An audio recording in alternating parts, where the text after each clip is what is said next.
عارف رومی رحمۃ اللہ تعالیٰ نے لکھا ہے کہ وہ جس چیز سے بندے کو محبت ہوتی ہے نا، اس کا نام خواب میں بھی لے لیا جائے تو بندہ چونک جاتا ہے۔ عارف رومی رحمۃ اللہ علیہ فرماتے ایک شخص بیمار ہو گیا تھا، کومے میں چلا گیا تھا، وہ کئی لوگوں نے کوششیں کی پر وہ شفا نہیں ہوتی تھی۔ باپ اس کا بہت بڑا آدمی تھا، مالدار تھا، تو اس نے ایک بڑے طبیب کو بلایا، اس نے کہا اس کا پتہ تو کرو معاملہ کیا، کیسے ٹھیک ہو سکتا ہے۔ تو وہ طبیب کہنے لگا کہ یہ نہ کسی سے محبت کرتا ہے، جس سے محبت کرتا ہے اسے بچھڑ گیا ہے، اور اس غم میں اس کیفیت میں چلا گیا، دوائیاں شوائیاں اثر نہیں کریں گی۔ تو وہ کہنے لگا اب ہمیں تو پتہ بھی کوئی نہیں کس سے اس کا پیار ہے، کس دوست کی کس محبوب کی جدائی میں یہ پریشان ہے، تو کیسے پتہ کریں۔ تو وہ طبیب سیانہ تھا، اس نے کہا یہ کون کون سے ملکوں میں جا چکا ہے۔ اس نے ملکوں کے نام لیے تو اس طبیب نے نا اس کے کان میں ان سارے ملکوں کا ذکر کیا۔ جب وہ والا ملک آیا نا تو ہلکا سا چونکا وہ، کہنے لگا اب اس ملک کے اندر جتنے شہر ہیں ان کے نام بتاؤ۔ وہ شہروں کے نام لیے تو جب وہ والا شہر آیا نا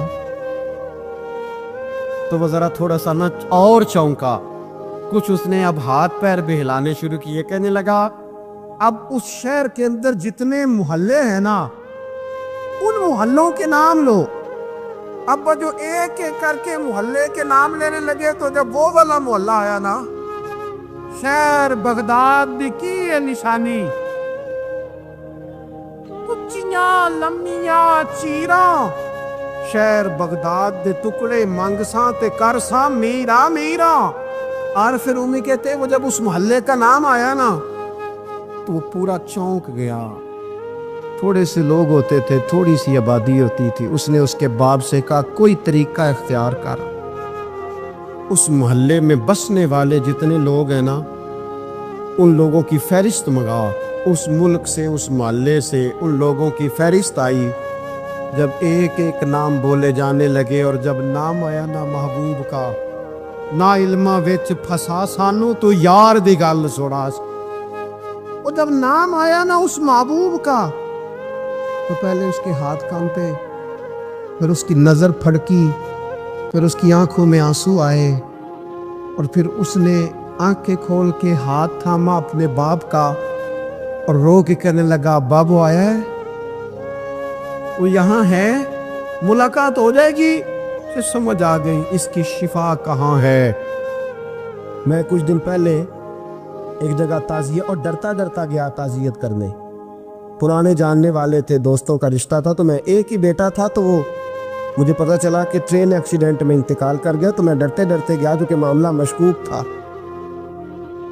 اور جب میں تعزیت کے لیے اندر پہنچا تو ہمارے جو انکل تھے جن کا بھی میرے دوست تھے، وہ ان کے کچھ عزیز کہنے لگا کہ حضرت جی آپ کے ساتھ والے باہر جا سکتے ہیں؟ تو میں نے کہا چلے جاتے ہیں۔ میں دوستوں کو گاڑی میں بھیج دیا، اور جب میں نے اس سے بات چیت کی، کہنے لگا میرا بیٹا ایکسیڈنٹ تو میں نے بنایا، وہ تو خودکشی کر کے مرا ہے۔ شادی کے 11 سال بعد خدا نے ایک بیٹا دیا تھا، اور مجھ سے غلطی یہ ہوئی، میں نے کہا میرے بیٹے کو تکلیف کوئی نہ آئے، اس کے منہ سے جو نکلا میں نے اسے دیا، جو اس نے مانگا میں نے دیا۔ کہتا ہے جو شخص 16,000 مہینے کا کمائے اور بیٹے کو 40,000 کا موبائل خرید کے دے، کہتے میں نے ہر سہولت اسے دی۔ تو ایک امیر کی لڑکی سے یونیورسٹی میں پڑھتے ہوئے اس کا تعلق بنا، بچی کے میسج بھی میں نے اپنے موبائل، اس بچے کے موبائل میں دیکھے، اور اس لڑکے نے جو میسج سینڈ کیے وہ بھی میں نے دیکھے۔ پھر میں گھر پہنچ گیا، میں نے بیٹے سے منتیں کی کہ بیٹا وہ ہمیں رشتہ نہیں دیں گے، ہماری برادری بھی چھوٹی ہے اور ہمارے جیب میں پیسے بھی کوئی نہیں۔ پھر میں ان کے گھر گیا، بیٹا نہ مانا، اور میں نے اس شخص کو بلا کے کہا تیری بیٹی کے میسیج ہے، خدا را خیال کر، اور تیرے تو 7 بچے ہیں، میری گود میں تو ایک ہی پھول کھلا ہے، میں کدھر جاؤں، خیال کر۔ اس نے کہا دوبارہ تو نے نام لیا تو ایسے کیس میں باپ بیٹے کو پھنساؤں گا کہ ساری زندگی نکل نہیں سکو گے۔ نے کہا میں نے بیٹے سے کہا کہ بیٹا میں نے پگڑی تک رکھی ہے پر مجھے رشتہ نہیں ملا، تو باز آ جا۔ کہنے لگا 3 راتیں میرا بیٹا سویا نہیں، اور مجھے کہنے لگا حضرت جی وہ چوتھی رات سویا ہے تو دوبارہ اٹھا نہیں، مجھے کہنے لگا مجھے اجازت دو کہ میں اس بیٹی کو بھی قتل کر دوں اور اس کا باپ بھی قتل کر دوں، میرا تو گھر اجڑ گیا نا۔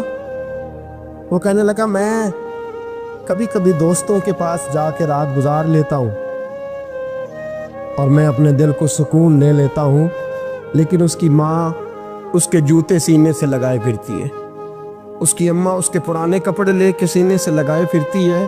کہنے لگا حضرت جی کوئی کوشش کرو، کوئی دعا کرو کہ اللہ مہربانیاں کرے۔ میں کہہ تو نہیں سکا ان سے، لیکن میرے دل میں خیال آیا کہ کس نے کہا تھا کہ بچہ یونیورسٹی میں کو ایجوکیشن میں داخل کراؤ، کس نے کہا تھا کہ اس کے ہاتھ میں آگ کا انگارہ دو۔ میرے دوست، آپ تیز آگ جلا کے اس کے قریب مکھن رکھو اور پھر مکھن سے کہو کہ ڈلنا نہ، پھر مکھن سے کہو کہ پگھلنا نہ۔ بھئی تیز آگ قریب جلا دی اور تو کہتا ہے پگھلنا، یہ کیسا ممکن ہے؟ ہو سکتا ہے؟ بولیے نا، ہو سکتا ہے؟ حضرت سیدنا ابو بکر صدیق فرماتے ہیں میں حضور کے سامنے بیٹھا تھا، ایک شخص آیا، اس نے آ کر کے کہا یا رسول اللہ صلی اللہ تعالی علیہ وآلہ وسلم، یہ میرے ہاتھ کے اندر خنجر ہے، میں قتل کر کے آیا ہوں۔ قاتل کھڑا ہوا، ایک طرف قرآن مجید کا حکم ہے کہ جس نے ایک آدمی کو قتل کیا پوری انسانیت کو قتل کیا، حضور یہ خنجر ہے، قتل کر کے آیا ہوں۔ میرے مصطفیٰ نے فرمایا کس کو قتل کیا؟ عرض کی حضور سگی بہن کو مارا ہے، سگی بہن تھی، میں نے قتل کر دی۔ میرے نبی پاک صلی اللہ علیہ وسلم نے فرمایا کیوں مارا؟ پیار نہیں تھا؟ محبوبہ بہن سے کس کو پیار نہیں ہوتا، بڑا پیار تھا، اور مارا کیوں؟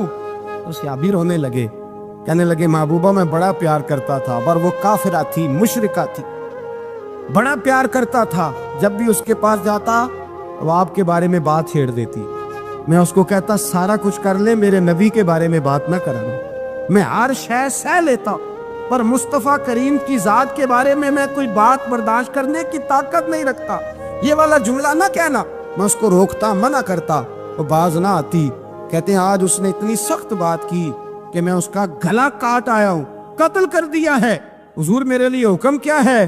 تو نبی پاک نے فرمایا جا، تیرے اوپر کوئی سزا نہیں، تو نے جو کیا ہے اچھا ہی کیا ہے، نہیں اچھا کر ڈالا ہے جو تو نے کیا ہے۔ ایک صحابی نابینا تھے، آنکھوں سے نظر نہیں آتا تھا، رشتہ کوئی نہیں دیتا تھا، معذور آدمی تھے، نکاح ہوا، شادی ہوئی، 2 بیٹے دیے اللہ، گھر بس گیا، بیوی کپڑے دھو کے دیتی، خدمت کرتی، روٹی پکا کے دیتی، بچے بڑے حسین تھے، اور وہ صحابی خود فرماتے ہیں، نابینا صحابی کہتے موتیوں کی طرح کے میرے بچے، جو بھی آتا آ کے کہتا تیرے موتیوں کی طرح کے لال ہیں۔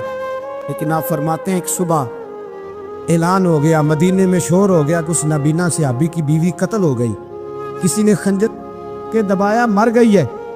کہتے ہیں اس کے لواحقین اکٹھے ہوئے، در رسالت مآب پہ آئے، آگے کہنے لگے حضور ہمارا قاتل ڈھونڈ کے دیں، ہماری بیٹی کو کس نے مارا؟ میرے رسول پاک نے مجمع پہ نظر ڈالی، فرمایا بھائی مجھے کہنے کی ضرورت نہ پڑے، اگر قاتل موجود ہے تو خود اٹھ جائے۔ خود اٹھے، وہ نبینا صحابی بیچ میں سے اٹھ کے کھڑے ہو گئے، کہنے لگے سونیا قاتل کوئی باہر نہیں، میں خود قاتل ہوں، میں نے مارا ہے، میں قاتل ہوں، میں نے مارا ہے۔ مصطفیٰ کریم سید عالم صلی اللہ علیہ وسلم نے فرمایا تجھے تو اس کی بڑی ضرورت تھی، بڑی حاجت تھی، تیری بیوی تھی، تیرا گھر سنبھالتی تھی، تیرے بچے تھے۔ صحابی عرض کرنے لگے حضور سارا کچھ ٹھیک تھا، پر وہ آپ کی بے ادب تھی، حضور اس کے آنے سے میرا گھر بس گیا، روٹی پکنے لگی، کپڑے ملنے لگے، اولاد ہونے لگی، میں دنیا پہ آ گیا، لیکن محبوبہ میں نے وہ سخ کیا کرنے ہیں جو تیری بے ادبی پر تعمیر کیے جائیں۔ یا رسول اللہ مجھے کیا حاجت اس چیز کی جس میں آپ کا پیار ہی نہ ہو، یا رسول اللہ آپ کی محبت ہی نہ، حضور میں نے قتل کر ڈالا ہے، مجھے بیوی نہیں چاہیے، مجھے وہ والی چاہیے جس کی زبان پر رسول اللہ کے نام کے ترانے ہو، جو حضور کی محفل کرنے والی ہو، نعت پڑھنے والی ہو، جو نبی پاک علیہ السلام کی ازواج کا، اولاد کا، بیٹیوں کا ذکر کرنے والی۔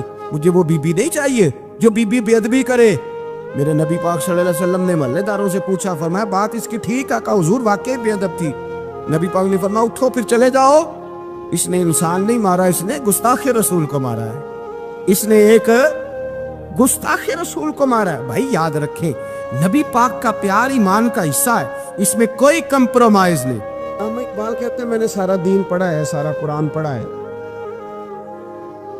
میں نے بنظر غائب جب ساری چیزوں کو دیکھ لیا تو اقبال کہنے لگے میں اس نتیجے پہ پہنچا ہوں کہ مغز قرآن روح ایمان جان دین. بھائی اقبال، میں کسی عالم کی بات کرتا تو لوگوں نے شاید رویہ اور اختیار کرنا تھا. وہ لوگ جس پر اکثر مکاتب فکر اعتبار کرتے ہیں، اقبال کہنے لگے مغز قرآن روح ایمان جان دین. لفظوں پہ غور کریں. مغز یعنی سارے قرآن کا مغز، روح ایمان یعنی ایمان کی روح، اور جان دین یعنی سارے دین کی. آپ دیکھیں ترتیب، مغز قرآن روح ایمان جان دین. اقبال جلدی بتاؤ وہ کیا ہے؟ تو اقبال کہنے لگے ہست حب رحمت للعالمین، ہست حب رحمت للعالمین. مغز قرآن روح ایمان اور جان دی. ہست حب، کہنے لگا میں تو سمجھا ہوں کہ قرآن کا مغز ایمان کی روح اور دین کی جان اگر ہے تو نبی پاک کی محبت کا نام ہے، رسول اللہ کی محبت کا نام ہے، نبی پاک کی محبت کا نام. حضرت عمر فاروق رضی اللہ تعالیٰ عنہ سے بڑا تو اصول پسند کوئی نہیں نہ ہوگا. بہت بڑا چودھری بھی اگر اپنے گلی کے اندر، حضرت ابو سفیان جیسے لوگ مسلمان ہو گئے، کلمہ پڑھ لیا، اور جناب ابو سفیان رضی اللہ تعالیٰ عنہ نے اپنے گھر کے اندر نہ تھوڑی سی سامنے اینٹیں رکھ کے جگہ بنا لی، تو حضرت عمر کو پتہ چلا تو فرمایا جیسے بنائی ہے ویسے وہ کھیڑو بھی. آپ نے لوگوں کا رستہ تنگ کر دیا. اصول پسند آدمی، اصول کی بات آئے تو بیٹے کو بھی معافی نہیں، کسی کو معافی نہیں. بڑے اصول پسند تھے. اتنی لوگوں نے کہا عمر تو بڑا اصول پسند ہے، پر یہ مسجد نبی کی گلی میں جو نبی پاک کے چچا حضرت عباس کا پرنالہ لگا ہوا ہے اور وہ سب لوگوں کے کپڑے کیچڑ سے بھر دیتا، وہ پرنالہ نہیں نظر آتا؟ گلی میں لگا ہے. اب تو ہمارے پرنالے اور طرح کے ہیں نا. جو حرم شریف میں آپ میزاب رحمت ہے وہ دیکھا نا آپ نے، وہ پرانے زمانے میں جو لوہے کے پرنالے ہوتے تھے، تو وہ واقعی پوری گلی جو تھی نا وہ گزر کوئی نہیں سکتا تھا. اتنا اچھا شاور ہوتا ہی کوئی نہیں تھا جتنا وہ ہوتا تھا. وہ بڑا تگڑا قسم کا پرنالہ ہوتا تھا تو کوئی شے نہیں گزر سکتی تھی بڑی دیر تک. بارش کے رکنے کے بعد بھی ساری چھت سے جب تک پوری مٹی اور پوری توڑی ساری نہیں نا اتر جاتی تھی تب تک وہ پرنالہ نہیں سانس لیتا تھا. تو پرنالہ بہتا تھا اور وہاں سے بڑا مین گلی تھی مسجد کو آنے کی. لوگوں کے کپڑے آلودہ ہو جاتے. اتنے لوگوں نے حضرت عمر سے کہا یہ پرنالہ نہیں نظر آتا، یہ نہیں اصول پسندی؟ تو جناب عمر فاروق رضی اللہ تعالیٰ عنہ فرمانے لگے اتار دیتے ہیں پرنالہ، یہ بھی اصول پسندی ہے، اتارتے. حضرت عمر فاروق نہ گئے اور شارحین نے لکھا ہے کہ اونٹ کے اوپر بیٹھ کر آپ نے یوں پکڑ کے نا پرنالہ کھینچا اور جناب عباس کے گھر والوں سے فرمانے لگے 4 کونے ہوتے ہیں گھر کے، چھت کے 4 کونے ہیں، کسی اور میں لگا لو پرنالہ کو، ضروری ہے کہ نمازیوں والی گلی پہ لگایا جائے؟ یہ کہہ کے آ گئے. کسی کی ضرورت ہی بات کرے. حضرت عباس آئے تو لوگوں نے آ کے کہا کہ عمر نے پرنالہ کھیر دیا، فرمایا کہ 4 کونے کئی اور لگا لو. تو حضرت عباس مسکرائے. لوگوں نے کہا مسکراتے کیوں ہو؟ فرمانے لگے کوئی مسئلہ نہیں، عمر خود آ کے لگا کے جائے گا. جیسے وہ کھیڑا ہے ویسے لوگوں نے کہا وہ عمر ہے، عمر کو بدلنا اور اس کی بات کو بدلنا اور اتنی جرت کہ وہ لگا کے جائے. جس بندے کو دیکھ کے شیطان گلی کا رستہ بدل جاتا ہے، آپ اس کی بات کر رہے ہیں. فرمایا میں نے کہہ دیا نا عمر لگائے گا تو انشاءاللہ عمر لگائے گا. حضرت عباس مسجد میں آئے، نماز پڑھی تو کہتے میں نے بات چھیڑی دی. عمر خود کہنے لگے کہ حضور آپ سے تو امید نہیں تھی. حضرت عباس سے کہنے لگے بھئی جگہ بھی ہے، 4 کونے ہوتے ہیں گھر میں، کوئی ضروری ہے اسی کونے پہ لگے جہاں سے نمازی گزرتے؟ یہ بخاری مسلم کی حدیث ہے. حضرت عباس کہنے لگے عمر 4 کونے ہیں، میرے پاس جگہ بھی ہے پرنالے کی، میں نے بھی کئی دفعہ سوچا تھا وہ کھیڑ دوں، اور میں بھی اسی گلی سے گزرتا ہوں، میرے کپڑوں میں بھی کیچڑ بڑی دفعہ پڑا ہے، پر مجبوری یہ ہے وہ کھیڑ اس لیے نہیں سکتا کہ یہ پرنالہ میرے نبی کریم نے اپنے دستے مبارک سے لگایا تھا. فرمایا میں مکان بنا رہا تھا، چھت بنا رہا تھا تو حضور اچانک آ گئے، اور کئی لوگ گواہ ہیں اس کے. رسول کریم تشریف لائے اور نبی پاک علیہ السلام نے فرمایا لاؤ چچا تھوڑا میں بھی کرتا ہوں، اور پھر میرے نبی کریم صلی اللہ تعالی علیہ وسلم نے اپنے دستے مبارک سے یہ پرنالہ لگایا تھا.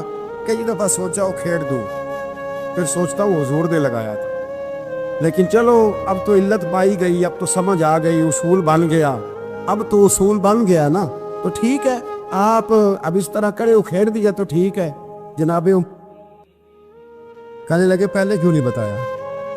بھئی وہ نمازیوں پہ چیٹے پڑتے ہیں، گلی کا رستہ ہے، فرمایا رس پڑھتے ہیں تو پڑھتے رہے، آپ نے بتایا کیوں نہیں؟ حضرت جناب عباس کہنے لگے کہ آپ کا کیا خیال ہے کہ میں یہ کروں گا کہ لوگوں پہ چیٹے پڑے اور مجھے پرواہ نہ ہو؟ حضور نے لگایا تھا۔ حضرت عمر فاروق نے نا جناب عباس کا بازو تھاما، تن تندور تے ہڈاں دا بالن، بازو تھاما اور تھام کے نا اسی جگہ لے گئے جہاں پر نالا کھیڑا تھا۔ پہلے تو اونٹ پہ چڑھ کے لگایا تھا نا، تو اب کہنے لگے حضرت عباس سے کہ آپ نا میرے کندھوں پہ چڑھ گئے، میرے کندھوں پہ تن تندور تے ہڈاں دا بالن، اسی ہاواں نال تپایا ہے، کپ کپ مکیاں پیڑے کیتے، اتوں عشق پلے تھل لایا ہے، تن دا سالن تے من دی ہانڈی، لون صبر دا پایا ہے، غلام فریدا وے میں ساری تیری، تینوں اجے یقین نہیں آیا؟ فرمایا خود لگائیے۔ حضرت عباس رضی اللہ تعالیٰ عنہ اوپر نالا لگا کے اترے، حضرت عباس بھی رو رہے تھے اور جناب عمر بھی رو رہے تھے، آنکھوں میں آنسو تھے۔ فرمایا ہم یہ نہیں دیکھیں گے کہ علت کیا ہے، وجہ کیا ہے، ہم تو یہ دیکھیں گے کہ رسول اللہ کی نسبت کیا ہے۔ نبی کریم علیہ السلام کے دست مبارک لگ گئے، ساری وجوہات ختم ہو گئی۔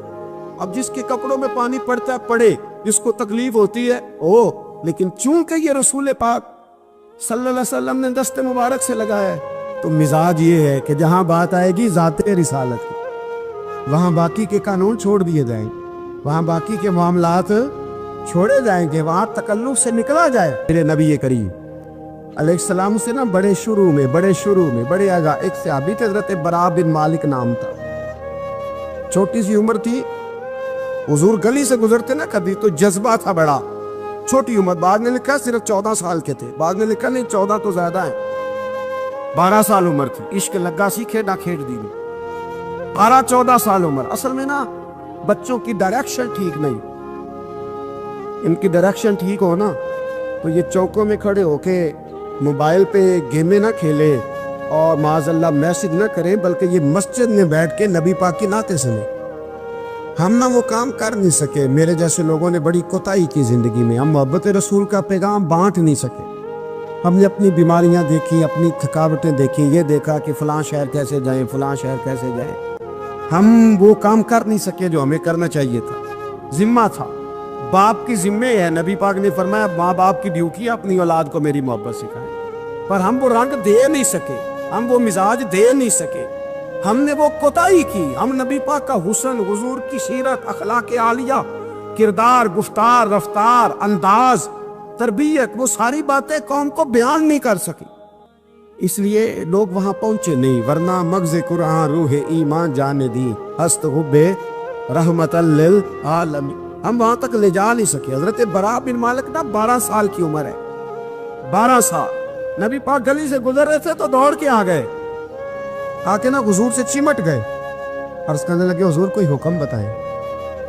میرا دل کرتا ہے آپ کی بات مانوں، کوئی حکم حضور۔ مجمع الزوائد میں حدیث، اس ایک حدیث کے لیے نا میں کو 5000 روپے کی پوری کتاب، پوری 10 جلدیں خرید کے لایا تھا، ایک حدیث کے لیے، پیاری بڑی ہے، شاندار بڑی ہے، اور میرا دل کیا، میں نے کہا جس کتاب میں ہے نا ساری کتاب ہی منگا لو، کچھ چیزیں بڑی انسان کو انوکھی لگتی ہے نا۔ حضرت برا بن مالک رضی اللہ، چھوٹی سی عمر ہے، حضور سے لپٹ گئے تو حضور نے فرمایا بیٹے کیا ہوا؟ عرض کرنے لگے حضور کوئی حکم بتائیں، میرا بھی دل کرتا ہے عمل کروں۔ تو حضور نا چھوٹے چھوٹے کام بتاتے ہیں، دکان سے، یہ بچوں کو یہی بتانا ہوتا ہے نا، دکان سے لے آ، یہ کر دے، فلاں کو بلا لے، لیکن حضور ان کی غیر موجودگی میں ان کا ذکر بڑا کرتے۔ ایک دن کچھ لوگ کہنے لگے حضور بڑا ذکر کرتے ہیں پر وہ کرتا تو چھوٹے موٹے کام ہے بچہ۔ نبی پاک نے ایک دن ارادہ کیا کہ ان کو تجربہ نہ کرائیں کہ وہ پیار کتنا کرتا ہے۔ رسول کریم فرمانے لگے میں جو کہوں گا کرو گے؟ حضور کروں گا۔ فرمایا جاؤ اپنے باپ کی گردن کاٹ کے لاؤ۔ کس کی جی ابھی حضور نے فرمایا جا اپنے ابا کا سر کاٹ کے لا، تو وہ دوڑے۔ ایک روایت میں ہے کہ مولا علی کے گلے میں تلوار لٹک رہی تھی، یوں کھینچی، اور اس نے جذبات سے دوڑے کہ حضور نے فرمایا اسے پکڑ لو ورنہ یہ گردن کاٹ بھی لائے گا، پکڑ لو اسے۔ ورنہ یہ کاٹ دے گا۔ اللہ کی قدرت کہ تھوڑا وقت گزرا تو وہ بیمار ہو گئے۔